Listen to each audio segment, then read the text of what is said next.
de prevención, mitigación y, evasión, búsqueda de evadir algunas formas de ataques cibernéticos, ¿no? Estos ya más enfocados en un tema más que también es novedoso, como es un compliance de ciberseguridad.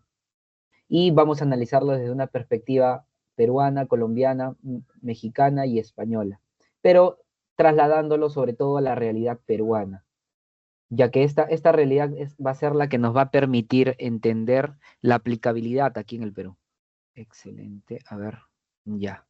Sobre el derecho penal informático, aquí vamos a definirlo como, no solamente como una de las ramas que regula las conductas delictivas, cometidas mediante el uso de las tecnologías de información y comunicación, sino que podríamos hacernos una pregunta: ¿estamos ante una rama autónoma del derecho penal o es una mera especialización funcional, ¿no? Y esto va a suponer un gran reto para todos los presentes, muchos quizá abogados penalistas con larga trayectoria y experiencia, algunos civilistas, constitucionalistas, ya que no solamente el derecho penal informático y los delitos de ciberdelincuencia y ciberseguridad no solamente van a abarcar el derecho penal, sino los daños originados de estos van a generar responsabilidad civil contractual, extracontractual, responsabilidad, indemnizaciones, así como también vulneraciones a la intimidad, a la privacidad, a los datos, afectando a la esfera íntima de algunos de los derechos fundamentales, ¿no? Como son los derechos a la privacidad, ¿no? Entonces, desde una perspectiva formal, podríamos argumentarse que el derecho penal informático se nutre de principios y también de la teoría general del derecho penal común, como lo conocemos, ¿no? Sin embargo, tiene algunas particularidades. ¿Cuáles son estas? Los sistemas, los datos informáticos, y estos también presentados como un bien jurídico, un medio o un fin del delito, ya que una característica específica de los delitos informáticos son los modus operandi específicos y fundamentalmente los desafíos probatorios y procesales que plantea, que confieren una identidad propia que exige un tratamiento dogmático, legislativo especializado. Sobre el punto de la ciberdelincuencia.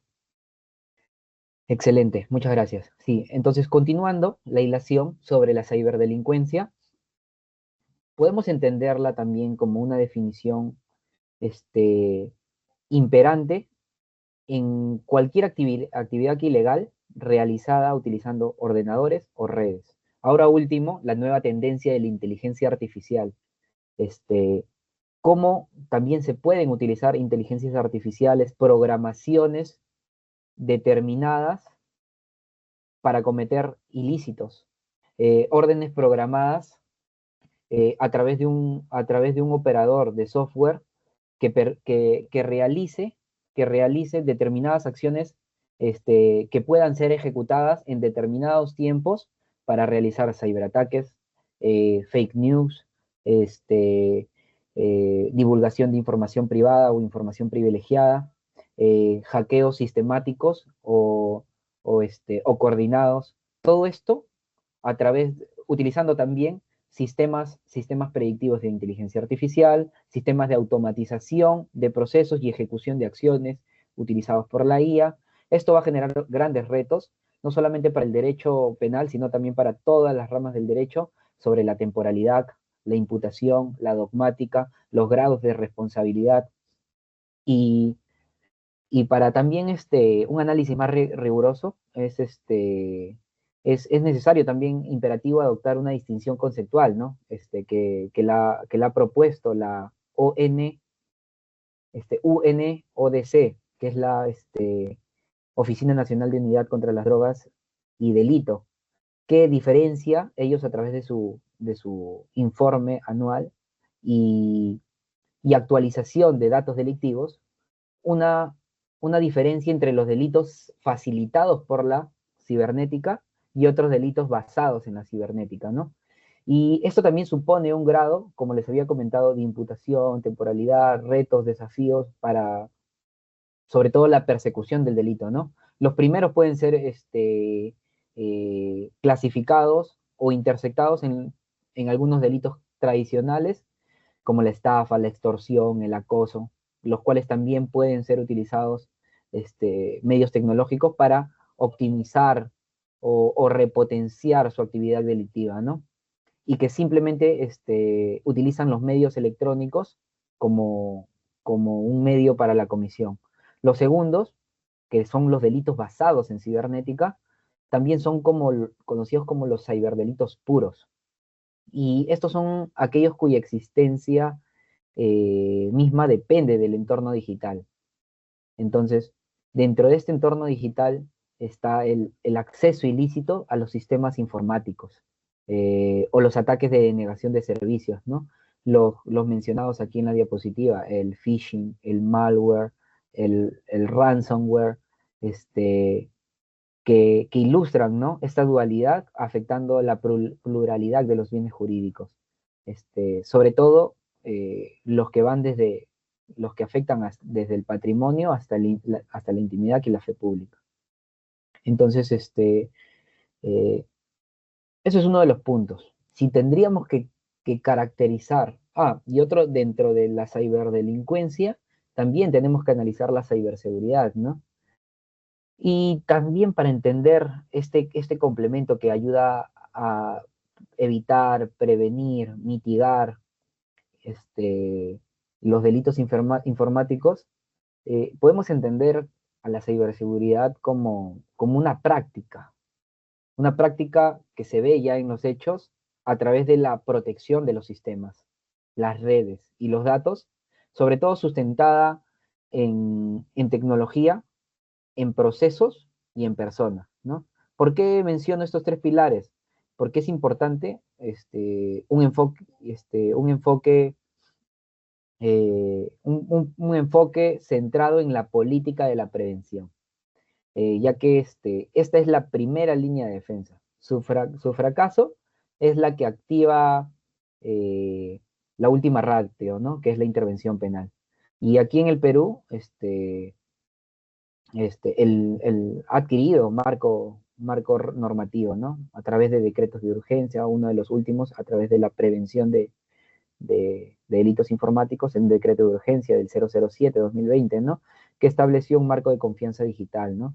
Que permite reconocer que sin seguridad no puede haber confianza en las interacciones digitales, lo cual es fundamental, ¿no? Para el desarrollo económico y social del Perú.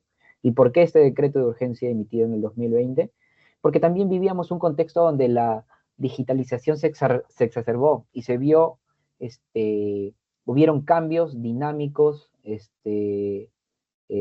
disruptivos, porque el Perú no estaba, y no solamente el Perú, Latinoamérica, no estaba preparada para afrontar los retos y los desafíos de lo que significa eh, los nuevos entornos digitales.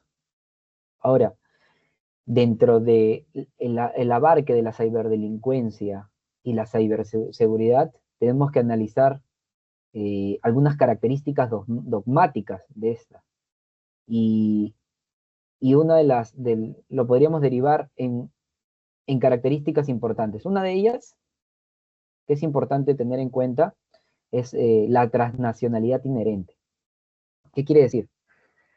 El ciberespacio y por qué se aborda a nivel eh, del derecho comparado. ¿Por qué lo analizamos a nivel de Iberoamérica, Hispanoamérica? Eh, uno de los puntos fundamentales que es el derecho, partimos de un derecho continental que se basa en principios similares que permiten una cooperación, una estructuración y una coordinación eh, más dinámica. Uno de ellos y una de las características que son estructurales y que determinan la naturaleza y los desafíos para la persecución de los cibercrímenes y también los desafíos para la ciberseguridad es la transnacionalidad inherente. ¿Qué podemos entender por transnacionalidad inherente? Lo que les comentaba. El ciberespacio carece de fronteras. Una acción delictiva iniciada en el Perú puede generar efectos perjudiciales en España, Estados Unidos y Japón de manera simultánea. Ahora, esto potenciado con medios tecnológicos, realmente podríamos decir que pulverizaría el principio de territorialidad clásico que conocemos, ¿no? Y genera complejos conflictivos de jurisdicción, donde en múltiples estados pueden reclamar la competencia y la capacidad para investigar y juzgar un mismo hecho. Eso es un reto. Otro de los puntos es la evolución tecnológica constante, lo que les estaba mencionando hace unos minutos, el avance de la inteligencia artificial, no solamente la inteligencia artificial, antes del fenómeno de la inteligencia artificial se han venido desarrollando múltiples retos para el lavado de activos a través de las criptomonedas, la utilización de estas nuevas tecnologías, el desarrollo de la blockchain, nuevos entornos digitales como el metaverso. Entonces, estamos ante nuevos desafíos y retos que se va construyendo día a día y todos los presentes aquí vamos a ser eh, de los que vamos a venir construyendo el nuevo derecho de, de los ciberdelitos, la ciberseguridad y sobre todo el derecho y las nuevas tecnologías, ¿no? Todos estos retos que suponen un avance de un ritmo exponencial que tiene que venir acompañado con un proceso legislativo, ¿no? Que por naturaleza es lento, reactivo y provoca algo que podríamos denominarlo una obsolescencia programada de la ley penal, donde los tipos penales van a ser incapaces de abarcar estas nuevas modalidades delictivas que surgen constantemente, generando vacíos de punibilidad y una perenne sensación de que la ley va un paso lento, y genera también la dificultad para la persecución del delito, ¿no? Otra de las características que generarían retos sería la dificultad probatoria. ¿Y por qué? Porque la prueba digital, por naturaleza, es volátil. A veces también es intangible y fácilmente manipulable, si es que no se, solamente si es que no se cumplen los protocolos correspondientes, las cadenas de custodia, que permitan el cuidado y que se salvaguarde la información de manera fidedigna y correcta, ¿no? ¿Por qué? Porque un simple comando, un hackeo, un ransomware o un virus pueden borrar gigabytes de evidencia incriminatoria y la atribución de una acción a un individuo específico a través de una dirección IP que puede ser enmascarada o compartida, también presenta enormes dificultades técnicas y jurídicas. ¿Y esto en qué lo convierte? Que la fase probatoria sea un talón de Aquiles para la persecución penal. Y justamente sobre esto, las dificultades técnicas este, de persecución del delito a través de las direcciones IP. Por ejemplo, esto puede generar otra de las características que es el anonimato del perpetrador. ¿Y esto qué significa?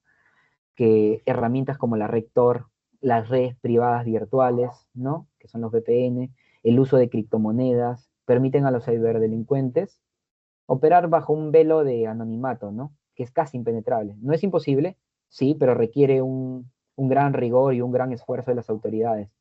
Y también capacitación. Quizá muchos de los que están aquí presentes algunos son fiscales, algunos son jueces. Entonces, es importante el análisis imperativo de estas características, porque tampoco no se puede generar una situación de impunidad. Y esto choca frontalmente con la exigencia fundamental de un proceso penal peruano, ¿no? Que es la plena individualización del imputado, y esto como requisito para formalizar una investigación preparatoria, ¿no? Lo que conduce a un archivo masivo de las denuncias.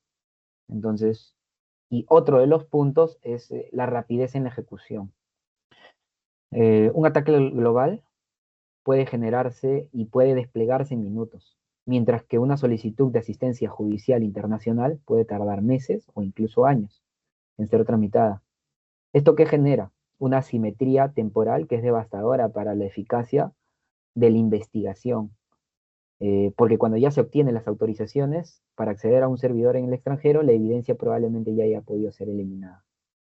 Entonces, la confluencia de estas características crea un círculo vicioso de impunidad sistemática, ¿no?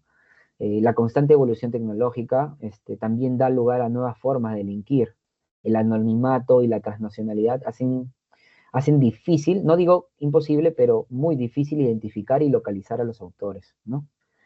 Incluso si se logra una identificación preliminar, la volatilidad de la prueba digital y la lentitud que puede generar una cooperación internacional impiden la construcción de un caso sólido, ¿no? Estos factores, más que una simple falta de recursos, este, eh, es más que puede generar una tasa de impunidad y la percepción de que la legislación es poco rigurosa, ¿no?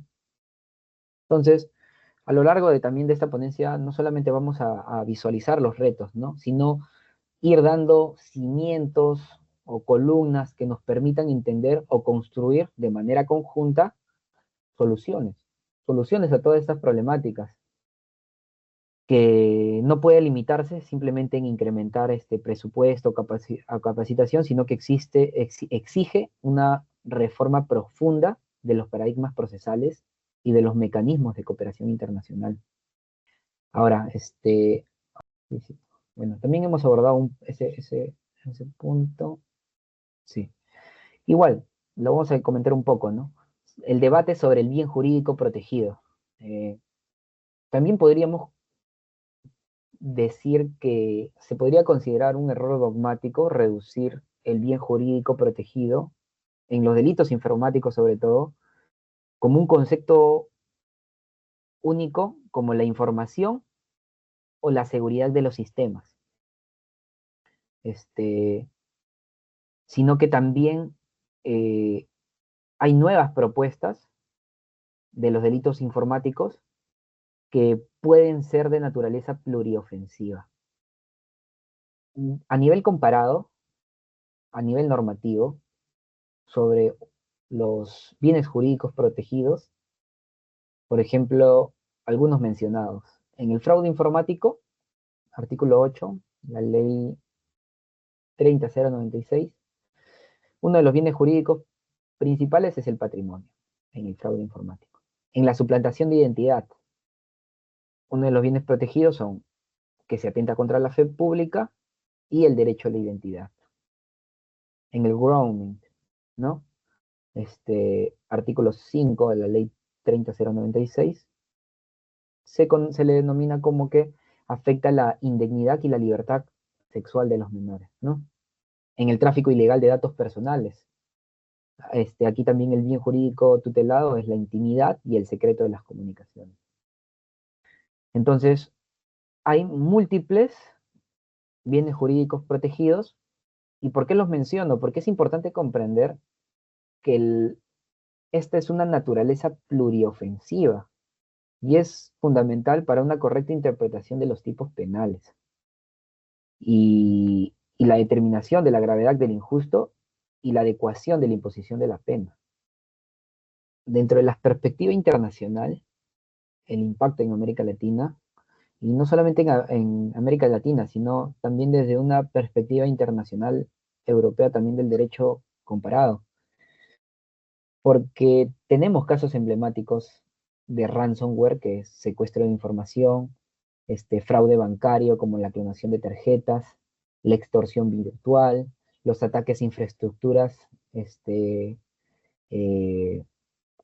a través de ataques que generan críticos daños a nivel de los servicios públicos y de energía, ¿no? Como les comentaba también, el lavado de activos a través de las criptomonedas. Entonces, ¿qué permite? ¿Cuáles son los convenios internacionales de uso también aquí en Latinoamérica que permite abordar el crecimiento de esta ciberdelincuencia mencionada? Bueno, ¿cómo podemos combatir ¿Qué herramientas podemos utilizar para combatir esta digitalización acelerada como catalizador? Las vulnerabilidades por la falta de infraestructura en el desarrollo y las capacidades limitadas, que pueden ser recursos insuficientes. Eh, Podemos mencionar el Convenio de Budapest como piedra angular. Eh, ¿Por qué? Porque dentro del Convenio de Budapest, el apartado que especifica sobre la ciberdelincuencia del Consejo de Europa eh, nos explica su relevancia, que radica en una triple armonización. Ya hemos mencionado que ha habido una digitalización acelerada, vulnerabilidades por la falta de capacidad de infraestructura, este, y las capacidades limitadas de los recursos que pueden detener las instituciones latinoamericanas. Entonces, esta armonización del derecho penal sustantivo, como podríamos denominarlo una criminalización mínima común, que va a permitir estandarización de las medidas procesales para la investigación y, lo más crucial, la creación de mecanismos de cooperación internacional que sean ágiles y eficaces. Ahora, en concordancia con principios y ventajas para su implementación en el Perú, la adhesión a este convenio, ratificada en el 2019, también representa una ventaja estratégica. Hemos visto todos los desafíos, los retos, ¿no? Y, y dentro de esta ventaja, que bueno, también otro de los retos, características a adicionar, es la ejecución de los mismos, es la red de puntos de contacto 24/7, ¿no? Que indica. Y que esta red permite a las autoridades de un país miembro solicitar a otro que de manera expedita eh, se trasladen las conversaciones rápidas de los datos informáticos. Ejemplo, datos de tráfico o datos o de suscriptor de los asociados a una IP, quizá por un periodo determinado, pero esta medida es vital para la preservación de la información. ¿Por qué? Porque congela la evidencia digital que de otro modo podría ser eliminada. Mientras que se trata a través de los canales formales o más lentos, la solicitud de asistencia legal mutua para la obtención de dichos datos, ¿no? Ahora, los desafíos después de esta adhesión es no solamente la ratificación, sino su implementación efectiva en el Perú. Investigaciones académicas como las del doctor Rodríguez Rocha han puesto en evidencia una preocupante falta de adaptación de nuestra normativa procesal interna para ejecutar estas medidas de cooperación. ¿Qué es lo que sucede? Se reportan respuestas negativas de los proveedores de Internet, de servicios de Internet, ante los requerimientos internacionales, amparándose siempre en alguna falta de obligación legal expresa. A esto se suma que los plazos de retención de datos de tráfico en el Perú, a menudo un aproximado de 3 meses, son insuficientes para los tiempos que se maneja a través de cooperación internacional. Y también un profundo desconocimiento por parte de muchas autoridades públicas o privadas sobre la existencia del uso de estas herramientas, ¿no? Ahora, sobre las lecciones del derecho comparado. Mm, mm, mm, mm. Sí, bueno, dentro del marco legal peruano, ya lo habíamos mencionado, ¿no? Aquí es la ley, la norma principal en Perú es la ley 30096. En Colombia, la 1273 del 2009. En México está el Código Penal Federal a partir del artículo 211. Dentro de los aspectos comparados, ¿qué características podemos evidenciar a través de las principales comparaciones? Sobre todo en el enfoque. Vamos a enfocarnos quizá en los bienes jurídicos tutelados. Aquí en Perú, la pluriofensividad, ¿no? Que pueden abarcar el patrimonio, la intimidad, la indemnidad sexual, etc. En Colombia, la protección de la información y de los datos jurídicos, y de los datos que son bienes jurídicos caracterizados de manera autónoma, como ellos lo denominan. Y en México, la seguridad de los sistemas informáticos con énfasis en las estructuras críticas, ya que es un Estado federal y las facultades federales de abarque en las infraestructuras de gobierno tienen que ser homologadas y estructuradas también a nivel estatal. Sobre los tipos penales innovadores que pueden ser adaptados, innovados, están el tema de el grooming, la suplantación de identidad aquí en Perú, en Colombia la violación de datos personales, en México eh, sí radica nuevos agravantes a través, el uso de las nuevas tecnologías sí potencia esos agravantes en su código penal clásico, ¿no? Sobre las fortalezas, aquí en Perú, que tenemos una alineación con el código, con el convenio de Budapest, en Colombia, que es un enfoque pionero y específico en la protección de datos como, como un bien jurídico central. En México, podemos entenderlo como un sistema de agravantes según el tipo penal afectado, este, que refleja una clara intervención política en la búsqueda de la persecución de delitos. Ahora, ¿cuáles son las debilidades y críticas a nivel comparado de cada uno de estos países? Que, al menos aquí en Perú, los tipos penales pueden ser genéricos y generar espacios legales. Especialmente uno de ellos es el phishing, ¿no?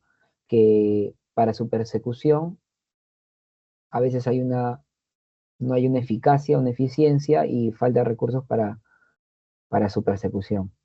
En Colombia, sobre su ley 1273, mmm, las penas quizás no son consideradas por algunos sectores como que no son suficientemente disuasorias. Y en México, que la legislación dispersa en códigos estatales y federales les da una falta de cuerpo normativo unificado.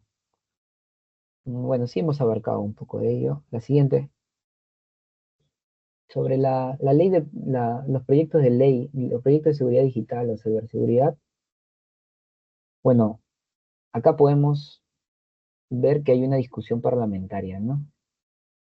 Sobre crear un marco legal integral aplicable al Estado, sector privado, academia y sociedad civil, establecer un comité de seguridad adscrito a la PCM, responsable de políticas públicas, respuesta a incidentes y una cultura de ciberseguridad, que sí existe, la PCM sí tiene un área que se dedica a lo que es la protección de datos personales, ciberseguridad, y también garantizar la notificación de incidentes, ¿no?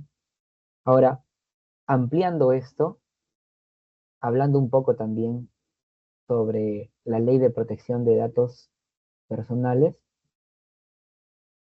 Mm, mm, mm, mm, Bueno, ¿qué incidencia tendría la protección de datos personales en concordancia con los delitos informáticos? Estos dos generan, generan bienes jurídicos protegidos, garantías para para los ciudadanos, y que es fundamental también la ley de protección de datos para entender el ecosistema normativo, ¿no? Porque esta ley nos establece principios rectores como el consentimiento informado, la finalidad y la seguridad en el tratamiento de los datos personales. Y esto, en su conexión con el ámbito penal, es directa a través del tráfico ilegal de datos personales, que está tipificado en el 154A del Código Penal, que nos indica, ¿no?, que la comercialización no autorizada de bases de datos, una práctica lamentablemente común, que hasta en Internet salen comerciales de venta de datos, bases de datos informáticas, cartera de clientes, constituye una violación a los principios de esta ley y a su vez configura también un tipo penal. Porque la información obtenida a través de este delito frecuentemente es el insumo principal para la comisión de fraudes informáticos y otros delitos. Uno también que los había comentado, que es importante recalcar, el marco legal de confianza, ¿no? Promulgado en enero del 2020, ese decreto de urgencia 007-2020, ¿no? Que establece como decreto obligaciones para las entidades públicas y privadas en materia de seguridad digital, destacando la obligación de notificar incidentes al Centro Nacional de Seguridad Digital, al CND.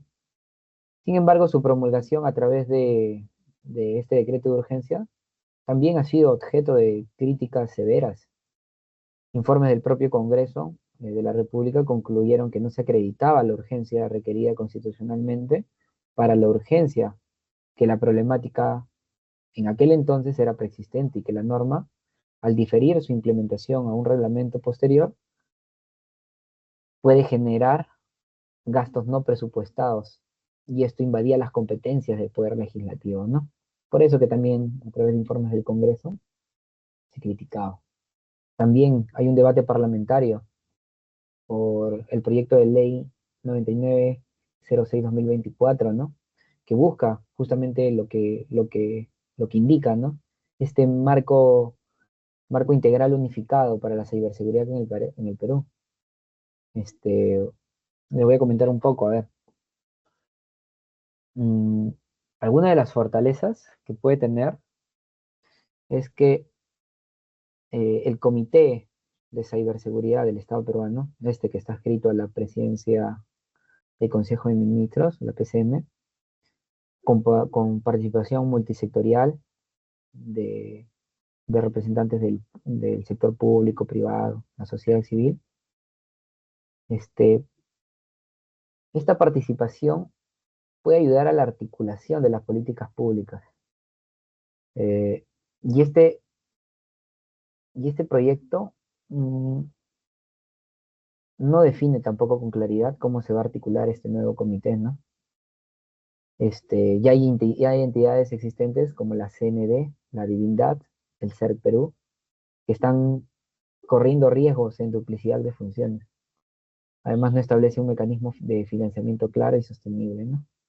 Esto sobre todo como un aspecto que ha limitado la eficiencia en iniciativas anteriores, ¿no? Ahora, les mencioné el CND, sobre todo como para analizar una arquitectura institucional del Estado. El Centro Nacional de Datos es el encargado de la coordinación nacional. El CERC es un equipo de respuesta a incidentes y la División de Investigación de Alta Complejidad es una unidad especializada de la Policía Nacional del Perú. Entonces, las fiscalías de ciberdelincuencia tienen que coordinar de manera en tiempo real para evitar una fragmentación institucional y que la normativa sea eficiente para la aplicación de una política criminal. Bueno, esto ya lo hemos abarcado en la anterior, en el marco comparado. Bueno, vamos a hablar un poquito sobre el modelo europeo. Y también les voy a abarcar sobre un punto fundamental bueno, vamos a hablar un poquito sobre el modelo europeo. Y también les voy a abarcar sobre un punto fundamental quiero comentarles, que abarca un fenómeno de las modalidades y la casuística transnacional. Si bien es cierto, la legislación en España, a través de la privacidad y secretos, que está en el artículo 197, y los daños informáticos, indica la destrucción, deterioro o inutilización de datos y programas, tenemos que tener en cuenta que también el modelo europeo es referente. España lidera en Europa con su plan nacional de ciberseguridad del 2019-2024, que incluye la creación de juzgados especializados, ¿no? Protocolos de cooperación con la Europol e Interpol y los sistemas de notificación. Y esto, ¿cómo nos ayuda a entender el fenómeno criminal en la práctica y las modalidades con, con una casuística transnacional. Bueno, como fenómeno criminal en la práctica y las modalidades de la casuística internacional, podemos entender o tenemos que analizar la anatomía de las principales amenazas. Y esto tenemos que hacer un análisis técnico y jurídico, uno sobre el phishing y dos sobre el vishing. ¿Y qué podemos entender sobre el phishing?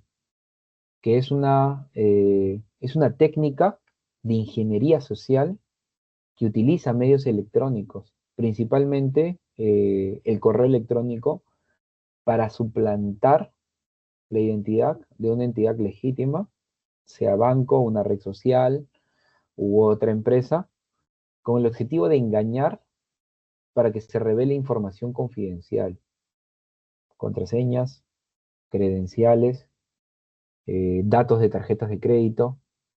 Entonces, entendiendo que el phishing como una práctica de ingeniería social que utiliza medios electrónicos, también genera un reto, pero analicémoslo primero. Y también tenemos por su otra parte el phishing, que es su variante, es la variante, ¿no? Que phishing por, por el significado que es voice, voice phishing, que esta ya no usa medios electrónicos, sino que utiliza una variante telefónica, donde el engaño se produce a través de una llamada de voz, a menudo utilizando técnicas de spoofing, este, para que el número que aparezca en pantalla de la víctima sea parecido al de la identidad suplantada. Y esto se ve también incluso cuando hay un robo de un equipo iPhone, sale que la misma empresa de iPhone te está llamando desde un teléfono en California, Estados Unidos, o incluso utilizando sistemas de suplantación de voz creadas por inteligencia artificial. Jurídicamente en el Perú, estas conductas pueden ser adaptadas de manera expresa no están tipificadas, pero sí pueden ser subsumidas dentro del delito de fraude informático. Y esto puede generar, bueno, al menos es una adaptación de lo que tenemos, sobre todo para generar una persecución del delito sobre el tema de la manipulación en el funcionamiento de un sistema informático, y también para la persecución sobre delitos de suplantación de identidad. Otro de los puntos, si pueden, también me apoyan con subir la PPT nuevamente, pero voy comentándoles un poco sobre cómo abarca la ciberdelincuencia y la cibercriminalidad a nivel internacional. En algún momento han escuchado sobre la dark web como un mercado criminal. Y este es un segmento de Internet accesible solo a través de un software especializado como Tor, que genera o que anonimiza el tráfico de los usuarios, ¿no? Y esto la dark web se ha consolidado como un vasto mercado negro global para el cibercrimen como servicio, ¿no? Crime as a Service, donde personas van y como si fueran al mercado, compran productos ilegales o contratan servicios criminales. Y en estos mercados también se comercializan la base de datos robadas, ¿no? Credenciales de acceso, malwares que van a permitir generar delitos como el ransomware, que es un secuestro de información para lo que piden luego el rescate. En estos mercados utilizan herramientas también contratan servicios para realizar ataques de phishing. Entonces, incluso también sicarios informáticos, ¿no? Generar ataques e infraestructuras. Este, también hay hay un gran impacto económico global de este comercio ilegal que se estima en miles de millones de dólares para la investigación y que genera para la investigación fiscal y policial un desafío mayúsculo, sobre todo por el anonimato, ¿no?, que proporciona la red Tor. Y también el rastreo financiero que se utiliza también por el uso generalizado de criptomonedas, que a través de las cadenas de bloque permiten, permiten generar un estado anónimo para las transacciones. Y esto dificulta enormemente un rastreo de los delincuentes y sobre todo les permite o les da acceso a su flujo de dinero. Entonces, dos conceptos fundamentales que deben quedar claros sobre el phishing y el vishing. El phishing, una técnica de fraude que usa mensajes electrónicos falsos para obtener datos personales o financieros. El vishing es una variante del phishing que utiliza llamadas telefónicas o mensajes de voz para engañar y obtener información. La diferencia entre ambos es que uno busca el phishing, robar credenciales o datos financieros, y el vishing, obtener contraseñas, códigos de verificación o datos de tarjetas. Sobre el vector de su ataque o técnica, el correo electrónico para el phishing, los mensajes de texto, que también son conocidos como smishing, pero engloban parte del engaño a través de la ingeniería social, sitios web falsos.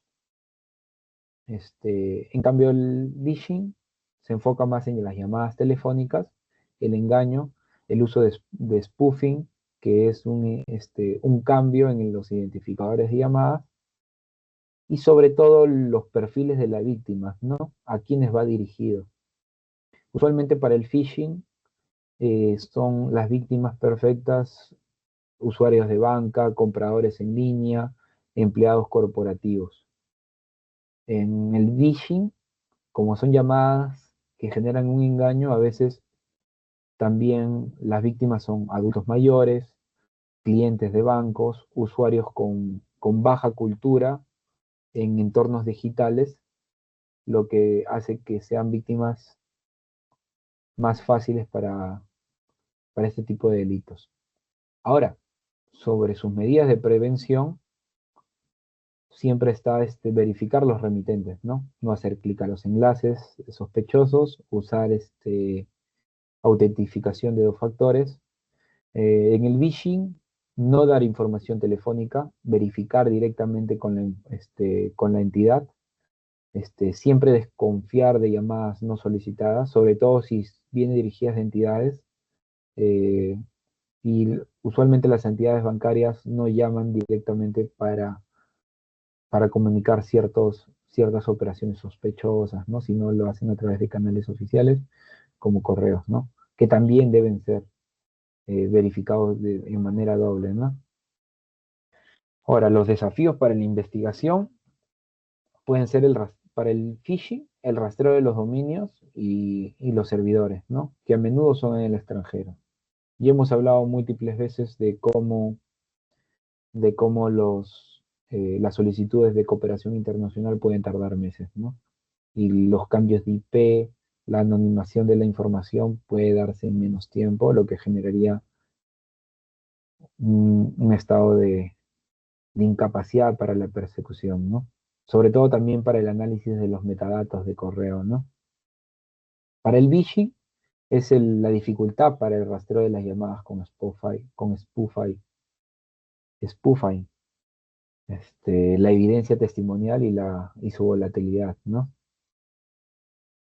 Ah, ya, perfecto. Sí, sí, acá sí me comentan. Debe ser mi red de internet. Ya, la siguiente, por favor. Creo que es tendencias y cifras. Sobre parte de las tendencias, creo que acá me indican que vamos a tener un receso. No, al retorno del receso, continuamos con este punto. ¿Sí? A ver, me confirman aquí, interno. Está bien, doctor, podemos tomar un receso de 15 minutos. Ya, excelente. Perfecto. Listo, continuamos entonces. Sobre las, sobre las tendencias y cifras en los últimos 5 años, eh, analizando de manera global los datos, bueno, sí, evidentemente se observa un incremento interanual de las denuncias por delitos informáticos y las principales modalidades son la suplantación de identidad, los fraudes en línea y los phishing, ¿no? Ahora, dentro de la situación del Perú en materia de ciberdelincuencia es alarmante. ¿Por qué? Representan desafíos de carácter estructural. Uno de ellos, el primero, el posicionamiento de estos delitos aquí en el Perú.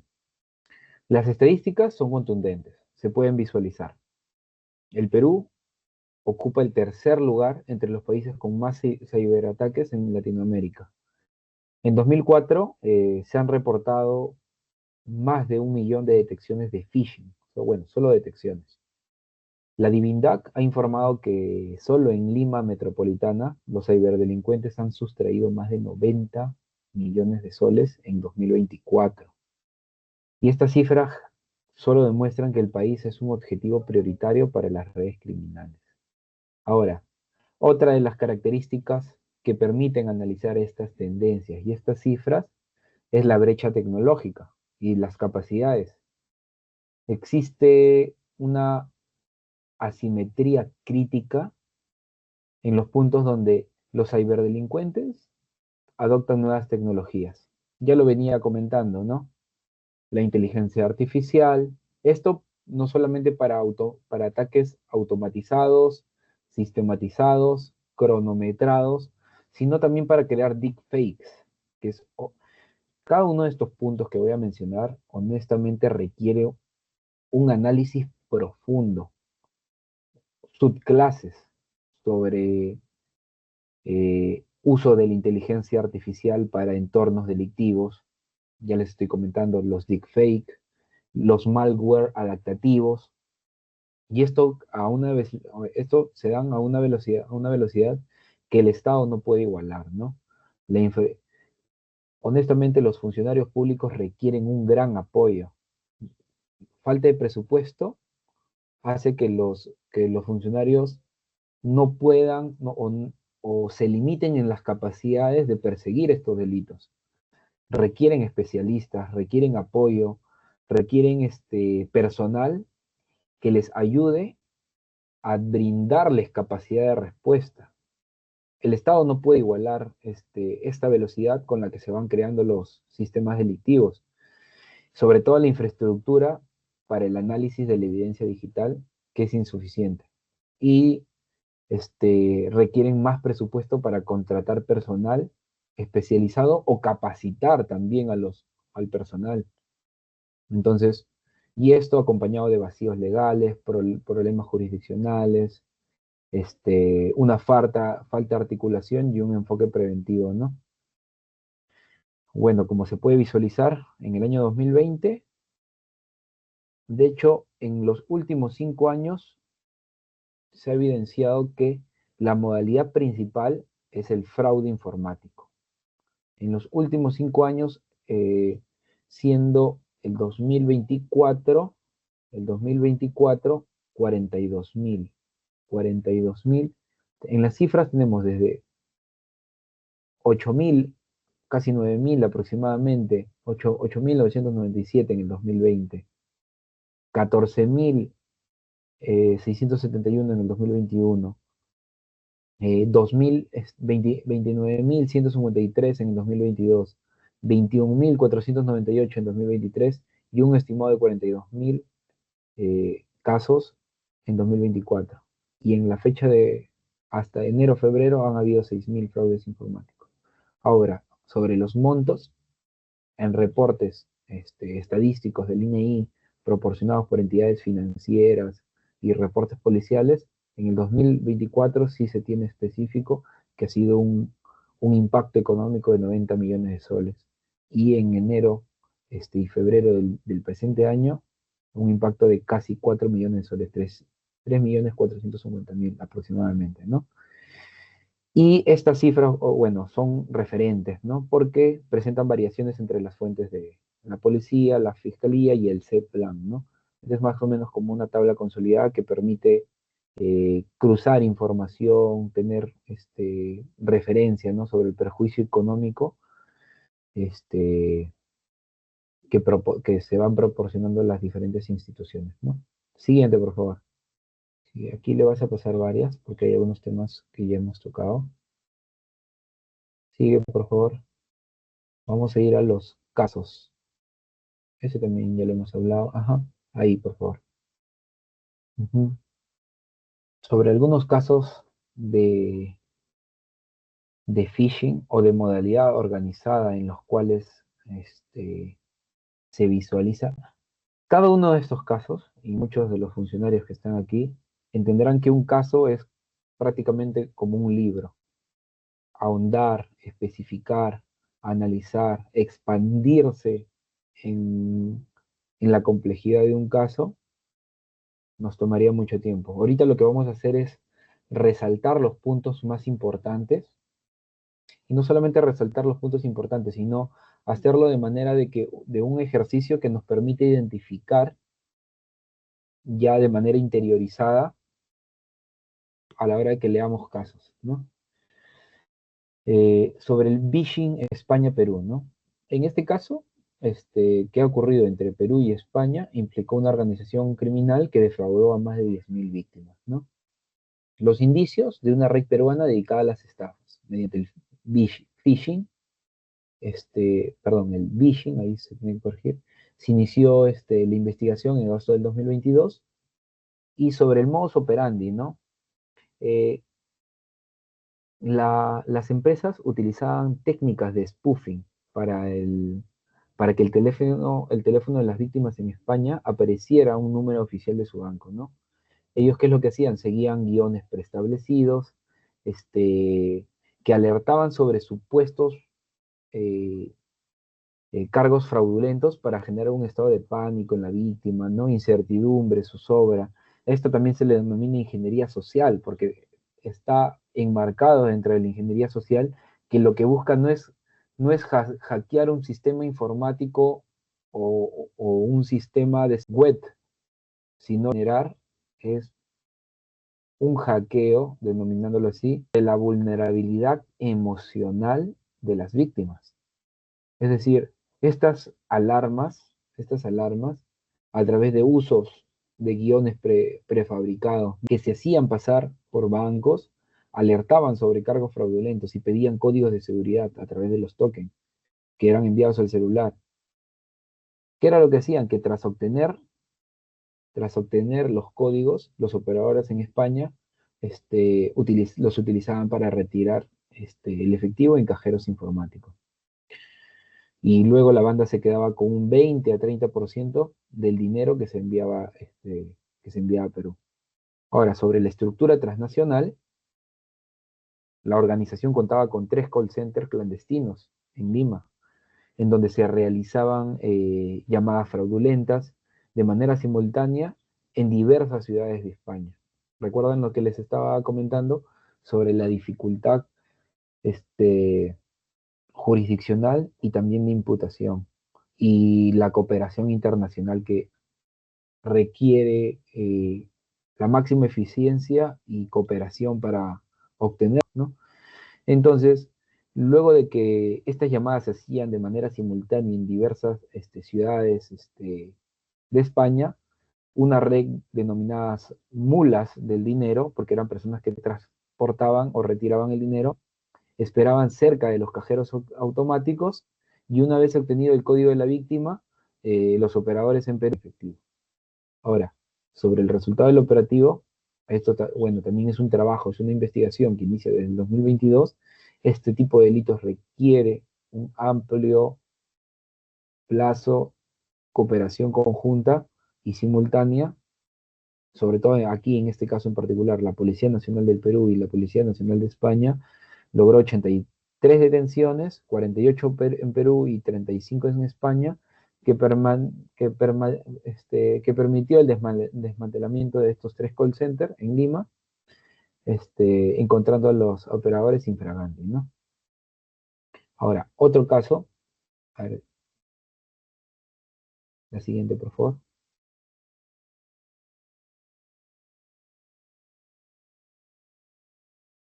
Es un caso, bueno, que lo vamos a comentar también de manera breve, es una red global de phishing iServer, ¿no? Bueno, esta red global de phishing es una red que atacaba a los dueños móviles, ¿no?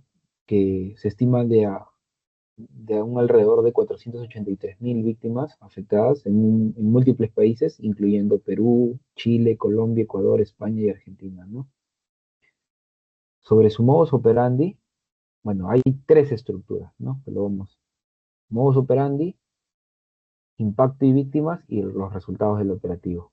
El primero es que la plataforma iService, desarrollada y administrada por un ciudadano argentino, permitía a los ciberdelincuentes con bajos conocimientos técnicos, a lo que se denomina unlockers, lanzar campañas de phishing automatizadas con el objetivo de robar las credenciales de iCloud de los dueños móviles robados para desbloquear los dispositivos y revenderlos en el mercado negro.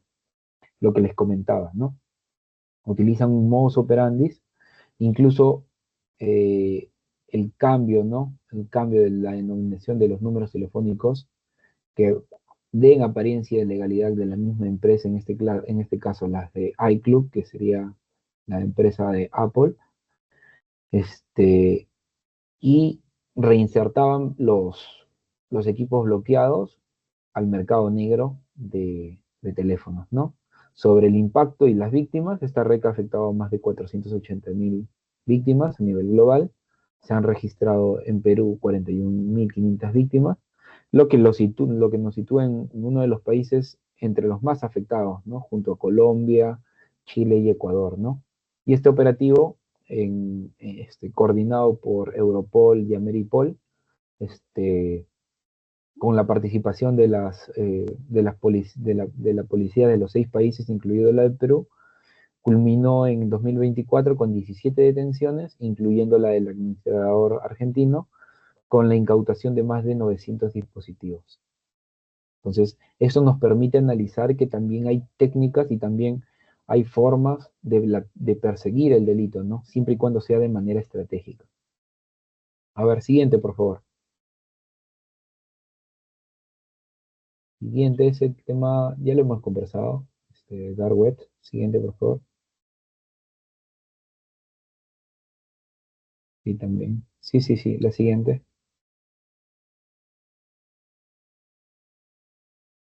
Sí, ajá. Ya, perfecto. Acá vamos a ver un análisis. Vamos a tratar de hacer una casuística de aplicación práctica que nos permita, al menos de manera en lo que se van adaptando los nuevos sistemas, eh, los nuevos mecanismos y herramientas a nivel jurídico, procesal y procedimental, cómo los hechos analizados bajo una teoría del caso nos va a permitir adecuar las conductas a los fraudes informáticos, ¿no? Un caso práctico tenemos el caso de, eh, no, ajá, sí, sí, sí, sí. Ujú, sí. Un caso práctico, Juan Mendoza, ¿no? Un ingeniero de sistemas. Este ingeniero crea un sistema web fraudulento del BCP que permite aplicar, este, que permite, induce error a los usuarios.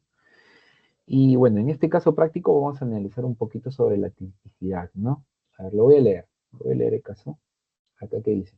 Entre enero y marzo del 2024, Juan Mendoza, de profesión ingeniero, crea un sistema web fraudulento idéntico al BCP, utilizando el dominio bcp-seguridad.com, ¿no? A través de sistemas de correos electrónicos masivos, simulan comunicaciones oficiales del banco, y logra que 47 víctimas ingresaran sus credenciales bancarias en su sitio web, generando generando un perjuicio económico de 89.500 soles sustraídos a las cuentas de las víctimas, ¿no? Ahora, así de manera práctica, ¿no? Para no complejizarlo, ¿no? Porque esto también se ve en el día a día, en las prácticas. Uno de el sujeto activo sería Juan Carlos Mendoza, ¿no? No requiere una cualidad que especial, él es aquí encajaría como una persona natural, ¿no? Sujeto pasivo a las 47 víctimas que sufrieron el perjuicio patrimonial. Uno de los bienes jurídicos protegidos, el patrimonio, ¿no? La conducta típica, acá, por el sistema web, se adecua a lo prescrito en el artículo 8 de la ley 30096, la acción de manipulación de un sistema informático que se materializa a través de los dos verbos rectores, ¿no?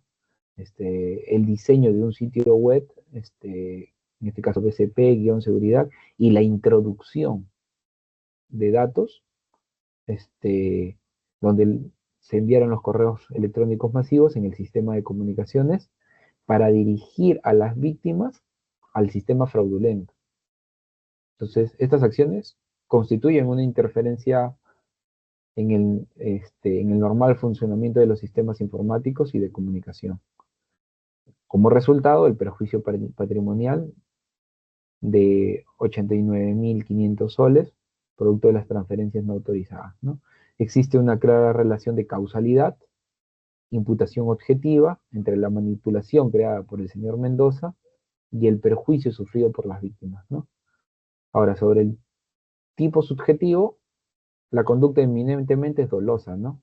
Ya que se configura un dolo directo, pues el señor Mendoza, en su calidad de ingeniero de sistemas, obviamente tenía un pleno conocimiento de los elementos subjetivos del tipo y sabía que estaba creando un sitio falso para engañar, ¿no? Y su voluntad que estaba dirigida inequívocamente a la producción de un resultado, el de obtener credenciales para apropiarse del dinero, ¿no? La principal complejidad que en este caso reside en acreditar el elemento subjetivo, ¿no? Para ello está la evidencia digital. Acá es importante también recabar para las investigaciones el análisis forense, ¿no? El código fuente del sitio web, ¿sí? Esto va a ser fundamental. El rastreo de las transferencias bancarias que van a permitir interferir, que van a permitir inferir, más allá de toda duda razonable, su intención criminal. Ahora, sobre la antijuricidad, formalmente, o sea, la conducta del señor Mendoza formalmente antijurídica, ¿no? Ya sabemos que tenemos entendido que contraviene una norma prohibitiva, ¿no? El artículo 8 de la ley 30096. Bueno, que también es materialmente antijurídica, ya que lesiona un bien jurídico tutelado, que es el patrimonio. Eh, la culpabilidad, el autor es culpable, es imputable, pues actuó con todas las plenas facultades mentales, tenía conocimiento de la antijuricidad, su conducta, su formación profesional de ingeniero de sistemas le otorga un conocimiento calificado sobre la solicitud de suplantar identidades bancarias y manipular los sistemas. Finalmente, si en la situación concreta le era exigible una conducta conforme a derecho, ¿no? Es decir,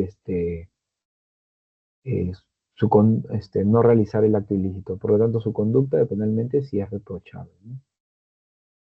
Entonces, ya más o menos vamos viendo un análisis, ¿no? Que obviamente es sucinto, breve, rápido, ¿no? Que una situación práctica diaria, ¿no? Fraudes con Yape, fraudes en banca móvil, suplantación de identidad con las tarjetas de crédito, robo de las tarjetas de crédito, transferencias no autorizadas, ¿no? Que son una de las prácticas diarias que se van a visualizar y de las que uno se tiene que preparar para tanto la persecución del delito a nivel de fiscalía como para eh, el ejercicio del patrocinio para los agraviados, ¿no? A ver la siguiente, por favor.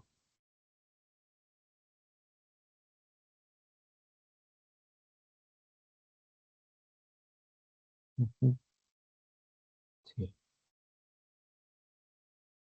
Acá tenemos una operación internacional. de un caso en 2024. Este caso es una operación global que ha sido liderada por Interpol, ¿no? Que se llevó a cabo entre julio y noviembre del 2024 con la participación de 40 países en todos los continentes, ¿no? Uno de sus focos, combatir las estafas digitales como el phishing, fraudes de inversión, apuestas ilegales por Internet, fraudes en comercio electrónico, estafas a empresas, vía suplantación de identidad, entre otros, ¿no? Ahora, sobre su, sobre su resultado, bueno, se obtuvo la detención de 5.500 personas con sospecha de cometer delitos financieros en línea, ¿no? La incautación por valor de 400 millones de dólares, incluyendo activos virtuales y tradicionales. Esto lo dejo como una anotación para investigarlo más a profundidad, ¿no?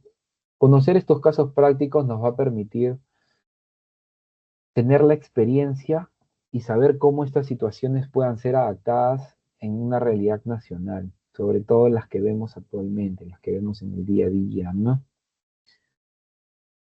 Mm, mm, mm, mm.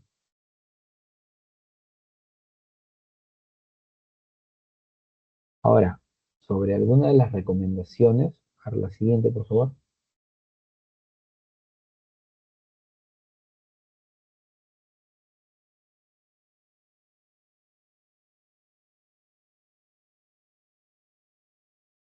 Sí. Una siguiente, por favor.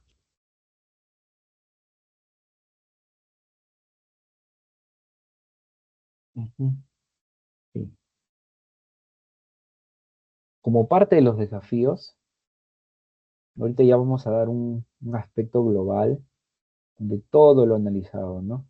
Que nos va a permitir entender cómo podemos enfrentar estos desafíos, cómo podemos eh, implementar programas de política criminal, sobre todo ya habiendo entendido esta problemática, ¿no? En ciberdelincuencia, el Perú ocupa el tercer lugar como país con más ataques de phishing, ataques cibernéticos en Latinoamérica, ¿no? La ciberdelincuencia adopta nuevas tecnologías cada vez más rápido, existen vacíos legales para criminalizar, hay falta de articulación entre las instituciones, PNP, Ministerio Público, sector privado. Entonces, como algunas de las recomendaciones para fortalecer, ¿no? Para fortalecer un sistema de prevención a nivel de, no solamente ya de enfrentarlo a nivel de ciberseguridad, sino desarrollarlo a nivel claro, no la persecución a través de cibercriminalidad, sino también a través de una prevención de ciberseguridad. Lo que se requiere aquí a nivel nacional es, uno, un fortalecimiento normativo, ¿no? Acá es imperativo actualizar ya la ley 30096 para ya poder tipificar de forma autónoma y con mayor precisión técnica las conductas como el phishing, el vishing, el smishing, conductas como el ransomware. Y para esto se debe aprobar una ley de ciberseguridad, ¿no? Que unifique la gobernanza del sector y que permita establecer una autoridad única y clara. Esto es crucial, ¿no? Porque va a permitir reformar o actualizar, sobre todo el Código Procesal Penal, para la incorporación de un capítulo específico sobre la prueba digital y agilizar los procesos de cooperación internacional.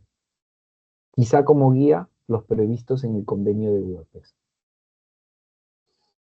Ahora, otro de los puntos que sí es importante, democratizar, dar mayor acceso, difundir una capacitación especializada Se debe implementar un programa nacional y continuo, obligatorio, de capacitación. Yo, yo celebro estos espacios iniciales para la capacitación de jueces, fiscales, personal de la divindad, ¿no? Este, que no debe limitarse solamente al aspecto legal, sino también el Estado debe invertir en la capacitación, de darles capacitaciones, no solamente a nivel nacional, sino también brindarles capacitación a nivel internacional, invertir, generar más presupuesto para una investigación informática forense, al menos conocer cursos de análisis de malware, entender estos nuevos conceptos, investigación de fuentes abiertas, rastreo de criptomonedas e incluso aspectos prácticos que les permita una incursión controlada en la dark web para entender cómo funcionan estos mecanismos de criminalidad, inversión en tecnología. El Estado debe asumir la ciberseguridad como una inversión estratégica. Las nuevas estrategias geopolíticas ya no solamente están orientadas, ya no están solamente orientadas a implementación de armas de guerra, tanques, aviones, submarinos, sino también están orientadas a ciberseguridad y ciberataques. Un ciberataque puede vulnerar sistemas de control ferroviarios y puede generar ataques terroristas y muertes masivas en la población, ataques a los sistemas electrónicos, a los sistemas de alumbrado, a los sistemas de internet y comunicación, a los sistemas de información, web, interoperabilidad de los estados. Si un estado no tiene una ciberseguridad fuerte, puede ser víctima de ataques terroristas e incluso ataques de enemigos extranjeros. Las nuevas guerras, a nivel incluso también un análisis presupuestal y de impacto económico, un hackeo que genere la destrucción de sistemas de información, inteligencia, o genere accidentes con consecuencia de muerte, no se le, ni siquiera un homicidio masivo a través de un hackeo eh, de los sistemas informáticos, es un atentado contra un gobierno. Entonces es importante la inversión en tecnología, ¿no? Entonces, sí, y es fundamental dotar a la divindad y a la oficina de peritaje del Ministerio Público laboratorios, ¿no? Laboratorios de criminalística digital con software y hardware forense de última generación, este, que permita, ¿no? Así también como generar licencias, para darles acceso a licencias para que tengan herramientas de análisis de datos masivos y uso de inteligencia artificial. También un sistema de unidad, ¿no? Cooperación, cooperación público-privada y también de la ciudadanía. La ciberseguridad es una responsabilidad compartida y esta se debe formalizar con la creación de un centro de respuesta a incidentes que integre de manera permanente a representantes del sector financiero, empresas de telecomunicaciones, la Policía Nacional y sobre todo la Fiscalía, que son los principales persecutores del delito. Se debe fortalecer más a la Fiscalía, no se le debe limitar en su presupuesto. ¿Esto qué va a permitir? Un intercambio de información en tiempo real, una reacción coordinada ante ataques masivos. Paralelamente se deben lanzar también campañas masivas de concientización ciudadana y social para también fomentar una cultura de prevención y reportes. Todo esto de manera interoperada, complementaria, va a generar una mayor protección ante estos delitos a nivel nacional. Y todo esto, como ya lo hemos visto y lo hemos analizado, tiene un impacto económico que no solamente genera inseguridad jurídica para los ciudadanos, sino también para las potenciales inversiones. También, de manera ya, a ver, siguiente por favor. Siguiente, por favor. Ujú. Siguiente, siguiente. ¿Esa es la última? Ujú. Sí, perfecto. Ahí está. Sí. De manera que nos permita concluir, lo podríamos denominar, bueno, tres puntos, ¿no? Tres puntos principales que cooperación transnacional, eh, ya tenemos los casos emblemáticos como el phishing de España-Perú, que evidencian que las redes criminales operan de forma transfronteriza, la cibercriminalidad, que es un factor de prevención clave para la implementación de medidas técnicas, la capacitación del personal, son la primera línea de defensa, las modalidades como el phishing, vishing, la supervisión, conocimiento, eh, capacitación en el conocimiento de los sistemas dark web, que muestran que los delincuentes adoptan nuevas tecnologías con rapidez, lo que también exige que el derecho penal informático se actualice. A todo este global de conclusiones, tendríamos que denominarlo como una ciberresiliencia nacional. Elaborar, no solamente nosotros como abogados, sino también como ciudadanos, todos los funcionarios públicos, eh, entender, entender que la cooperación transnacional es una vía eficaz, ¿no? Sobre todo hacerla más operativa. Ya comentábamos, ¿no? Los casos de phishing entre Perú y España, la red Global Eye Service.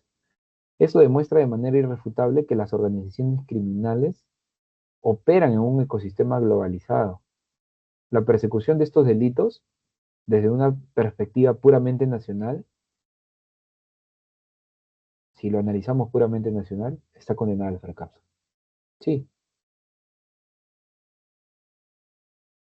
se requiere una plena y efectiva implementación de mecanismos internacionales, el Convenio de Budapest, la REC 24/7. No es una opción, sino son necesidades imperativas para la justicia penal, para la persecución del delito y traer justicia a todos los ciudadanos, seguridad jurídica para todos los ciudadanos y empresas a nivel nacional, así como que también facilitarle a los funcionarios y a los administradores de justicia las herramientas necesarias, no solamente capacitación, sino también que ellos estén, tengan las herramientas y el personal adecuado que potencie su accionar. Otro de los puntos claves es la ciberseguridad como una política, este, la ciberseguridad como una política pública y como implementación de política criminal más eficiente. ¿Por qué? Porque la persecución penal es la respuesta del Estado. La persecución penal es la respuesta del Estado ante el fracaso de la prevención.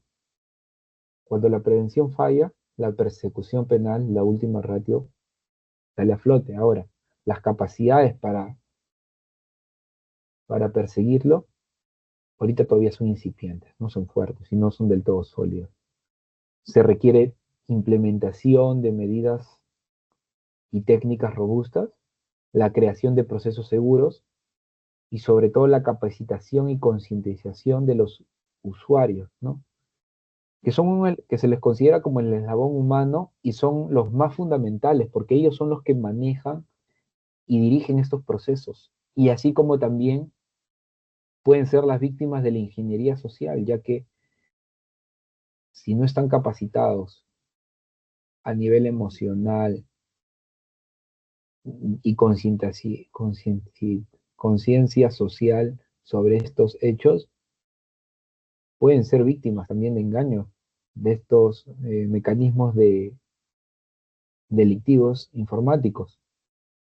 ¿Por qué? Constituyen la primera línea y la más importante línea de defensa, ¿no? Invertir en ciberseguridad, que es más rentable social y económicamente, que, que gestionar las consecuencias de un delito ya consumado.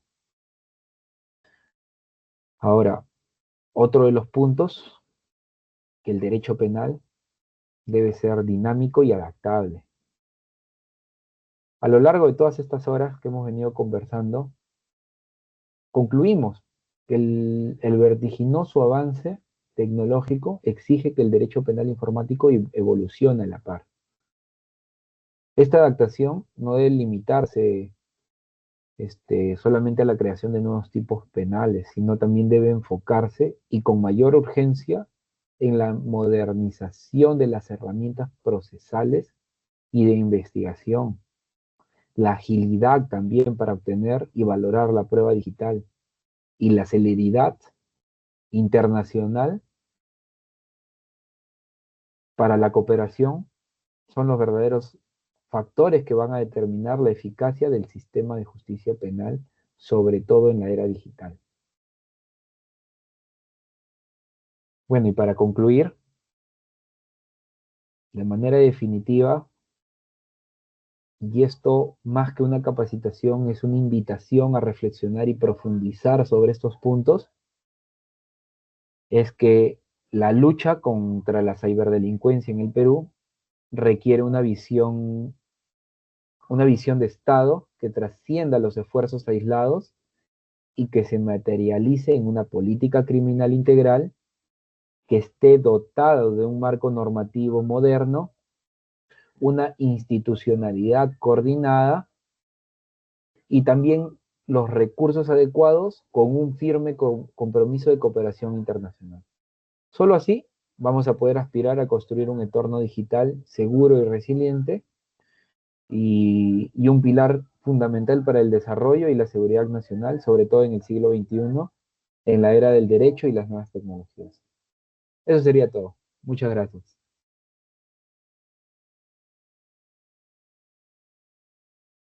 Y bueno, si desean, damos un breve espacio para algunas preguntas. De lo contrario, ya pasamos a finalizar la ponencia. Muchas gracias.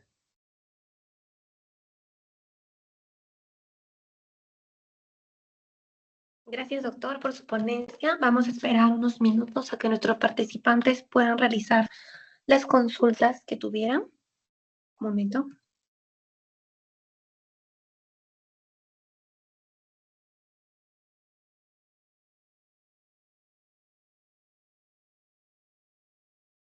Te agradecería si pudieras recopilar todas las preguntas que puedan haber y pasármelas en un listado y las voy respondiendo una por una.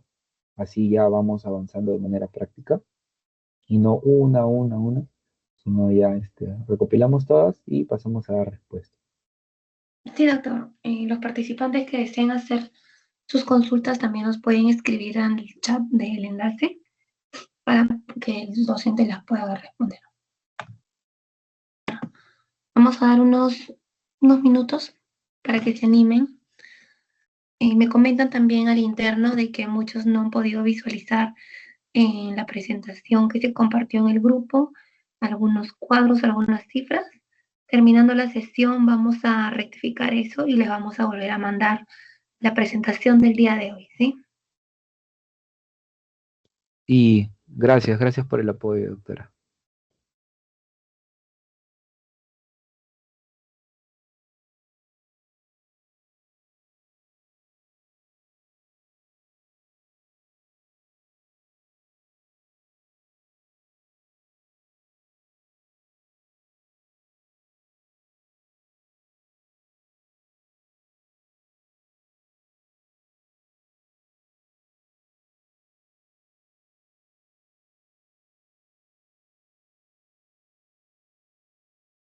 Parece que no hay consultas, doctor.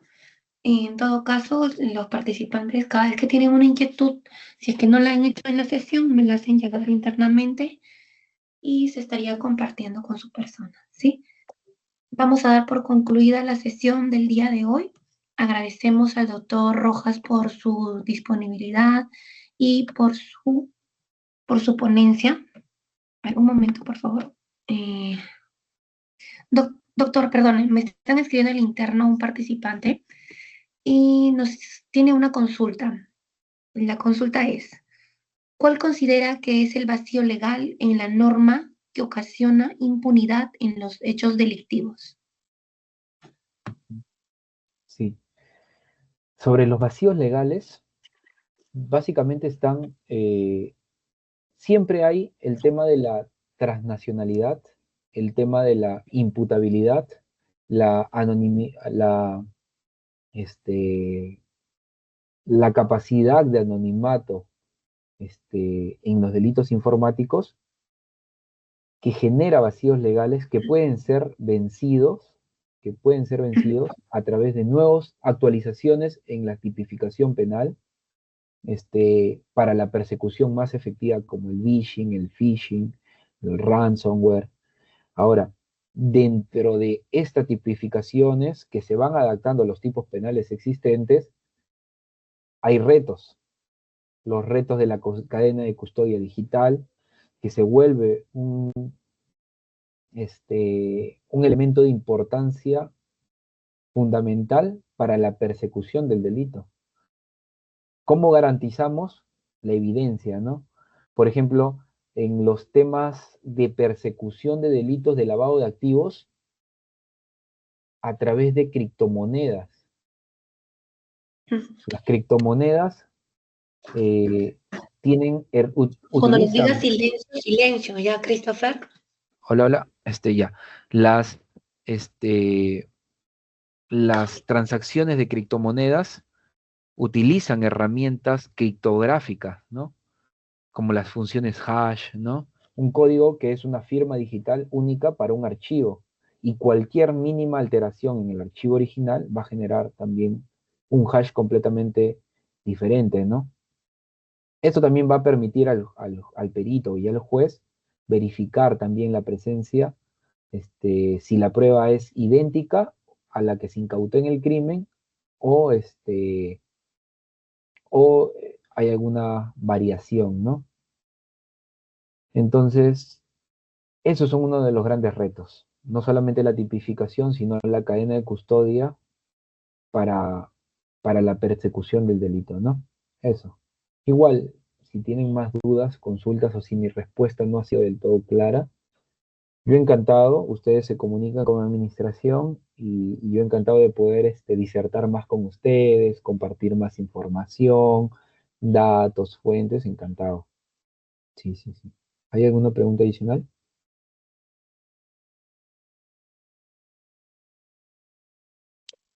Hola. Sí, doctor, vamos a dar unos minutos. De repente hay otro participante que se anima a realizar su consulta.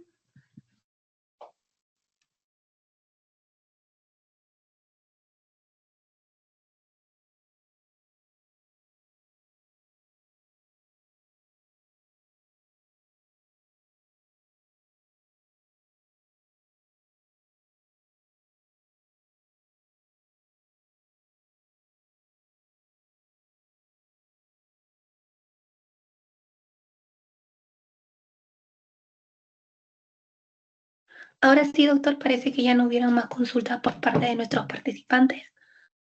Le agradecemos la ponencia, doctor Rojas. Esperamos poder volvernos a reencontrar más adelante. Agradecemos la participación de nuestros asistentes.